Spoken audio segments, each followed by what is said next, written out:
السلام علیکم پیارے بچوں، میں آپ کی اردو ٹیچر ایک نیا سبق لے کے آپ کے سامنے، اور یہ سبق آپ دیکھ سکتے ہیں، آپ کی اسکرین پہ نظر آ رہا ہوگا۔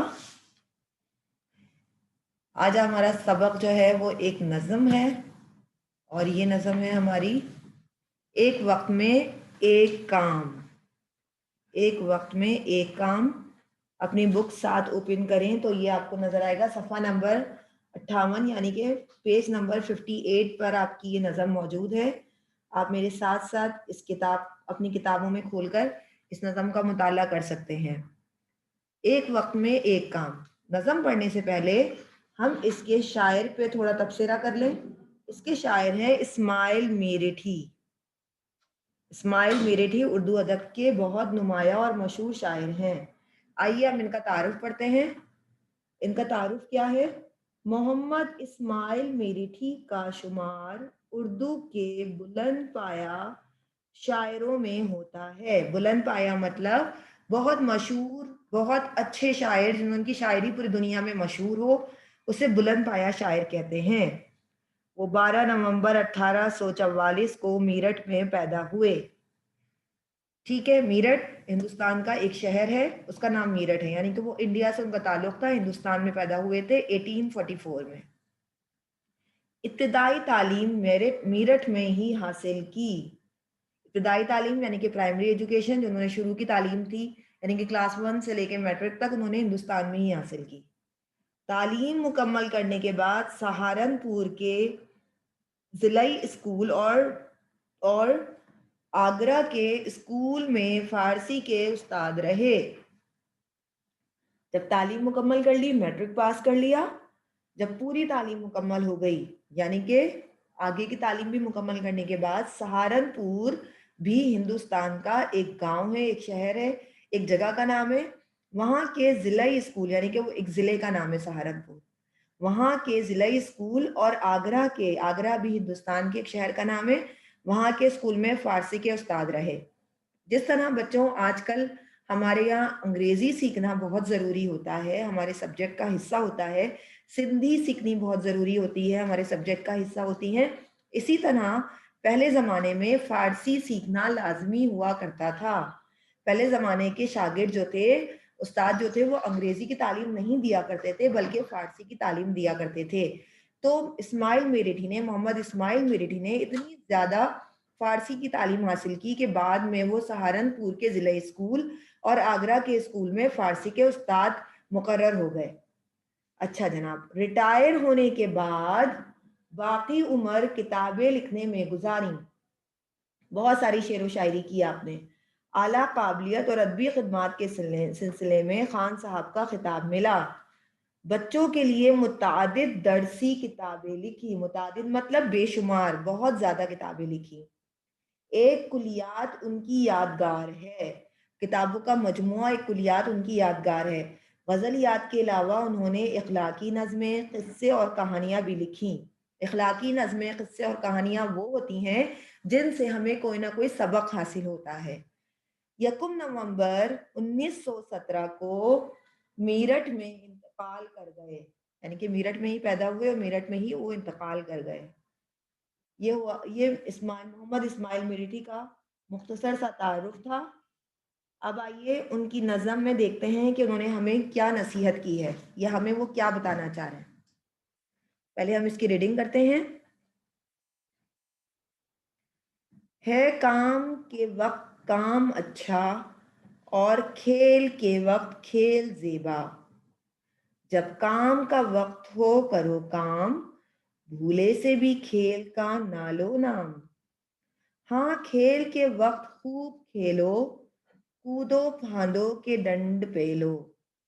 خوش رہنے کا ہے یہی طریقہ، ہر بات کا سیکھیے سلیقہ۔ اپنی ہمت سے کام کرنا، مشکل ہو تو چاہیے نہ ڈرنا۔ ہر وقت میں صرف ایک ہی کام، پا سکتا ہے بہتری سے انجام۔ جب کام میں کام اور چھیڑا، دونوں ہی میں پڑ گیا بکھیڑا۔ ہے کام کے وقت کام اچھا، اور کھیل کے وقت کھیل زیبا۔ پیارے بچوں، یہ اس کی ریڈنگ تھی جو ہم نے کی۔ अब हम इसके बारे में आपको बताते हैं कि इसमें क्या बताया गया है। शायर इस नज़म में हमें बताता है कि जब हम कोई काम कर रहे हों, जब हमारे काम का वक़्त हो, तो हमें मुकम्मल तवज्जो के साथ अपना काम ही करना चाहिए। यानी आपका फ़ोकस एक काम की तरफ होना चाहिए। अगर आपका एक शेड्यूल बना हुआ है, आपकी पढ़ाई का टाइम है, तो आपने मुकम्मल तवज्जो अपनी पढ़ाई पर रखनी चाहिए। उस वक़्त आपका ध्यान खेल-कूद में नहीं जाना चाहिए।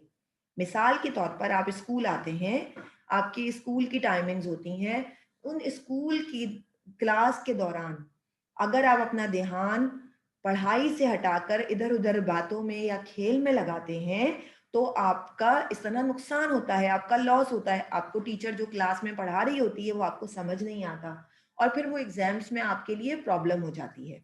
तो इस नज़म में शायर हमें ये बताता है, पहली बात तो ये बताते हैं कि हमारा जो भी काम हो, हम काम के वक़्त काम करें, खाने के वक़्त खाना खाएँ, खेल के वक़्त खेल करें। जब हमारे टीवी देखने का टाइम हो, तो हम टीवी देखें। हर एक काम का एक वक़्त होना चाहिए और जब पढ़ाई का ख़ुसूसन जब पढ़ाई का वक़्त हो, तो हमें अपनी तमाम तर तवज्जो पढ़ाई पर ही मरकूज़ रखनी चाहिए।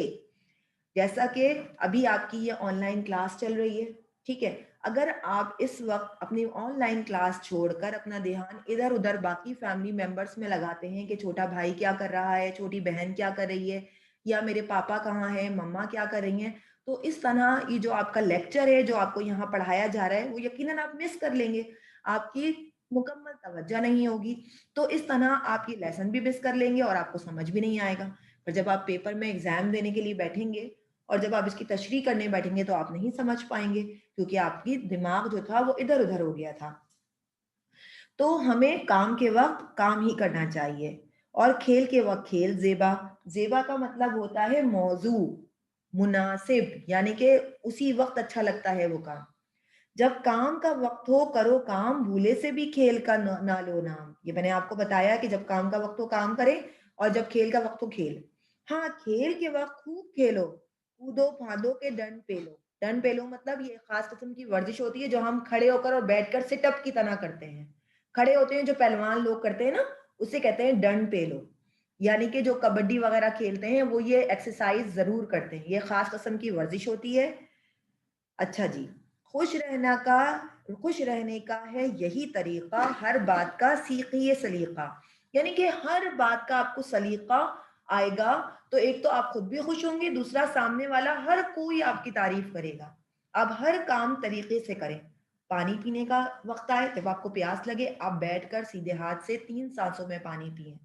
जब आप किसी से बात करें, तो अच्छे अल्फ़ाज़ों का इस्तेमाल करें। जब आप कोई काम करने बैठे तो इंतहाई खूबसूरती के साथ जिस तरह आपके उस्ताद आपको बताते हैं, उनकी जो हिदायत होती हैं, वो जो आपको गाइड करते हैं, उसी तरह से आप अच्छे तरीके से काम करें। मम्मा आपसे कोई बात करने के लिए कहती हैं, आप वो काम बहुत अच्छे तरीके से करें। तो इस हर बात जब आप सलीके से करेंगे, हर काम आप तरीके से करेंगे, तो इससे एक तो आपको खुशी मिलेगी, आपको सैटिस्फैक्शन मिलेगी। दूसरा सामने वाला आप जिसका काम कर रहे हैं, आपके उस्ताद, आपके वालिदैन आपसे बहुत खुश होंगे। और जब आपके वालिदैन, आपके उस्ताद आपसे खुश होंगे, वो आपकी तारीफ़ करेंगे तो आपको बहुत अच्छा लगेगा। अगली, अपनी हिम्मत से काम करना, मुश्किल हो तो चाहिए ना डरना। कोई भी मुश्किल काम आ जाए, जैसा कि बहुत सारे बच्चे मैथ्स के अंदर बहुत ज़्यादा फँस जाते हैं, उन्हें नहीं आता, उन्हें नहीं समझ में आता, प्रैक्टिकल्स के अंदर, कंप्यूटर प्रैक्टिकल्स के अंदर फँस जाते हैं, तो उन्हें हिम्मत नहीं हारनी चाहिए। अगर मुश्किल पड़ जाए, कोई काम मुश्किल हो तो डरना नहीं चाहिए, बल्कि हिम्मत से कोशिश करते रहना चाहिए। अगर आप कोशिश करेंगे तो आपको इंशाअल्लाह कामयाबी ज़रूर मिलेगी। हर वक़्त में सिर्फ़ एक ही काम पा सकता है बेहतरी से अंजाम। अगर आप एक वक़्त में एक ही काम करते हैं, तो आप उसको बहुत अच्छे तरीके से कर सकते हैं। जैसा कि अभी आप उर्दू पढ़ रहे हैं, इस वक़्त आप उर्दू का लेक्चर नोट कर रहे हैं। अगर आप साथ-साथ इंग्लिश की क्लास भी चाहेंगे सुनना, आप चाहेंगे कंप्यूटर्स भी देख लें इस वक़्त आप क्लास सुन रहे हैं तो आप मोबाइल में गेम भी खेल लें या कुछ और भी देख लें, तो उससे क्या होगा आपका काम अच्छा नहीं होगा।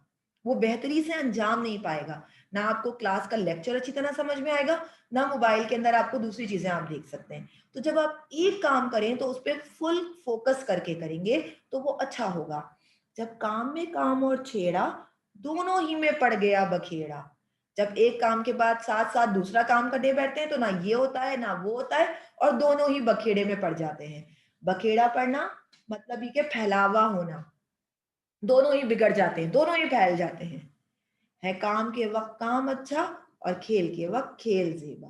तो प्यारे बच्चों, मैं उम्मीद करती हूँ कि आपने इस नज़म को बहुत पसंद किया होगा, आपको समझ में आया होगा कि मोहम्मद इस्माइल मेरी जो हैं वो इस सबक में हमें क्या सबक दे रहे हैं, कि हमें हर काम वक्त पर करना चाहिए, अच्छे तरीके से करना चाहिए, ढंग से और सलीके से करना चाहिए, और एक वक्त में एक ही काम को फोकस करना चाहिए, अपना काम ध्यान और तवज्जो से करना चाहिए। अब आपने करना क्या है, जमात पंजुम के तमाम बच्चे क्या करेंगे कि अपनी कॉपी में इसका टाइटल पेज बनाएंगे, और साथ ही टाइटल पेज से अगले पेज पर जिस तरह क्लास में बताया जाता है खुशखती करेंगे अगले पेज पर। ठीक है, पहले आपने टाइटल पेज बनाना है और फिर आपने खुशखती करनी है। सो क्लास इंशाल्लाह अब हम आपको नई क्लास में मिलते हैं। अल्लाह हाफिज।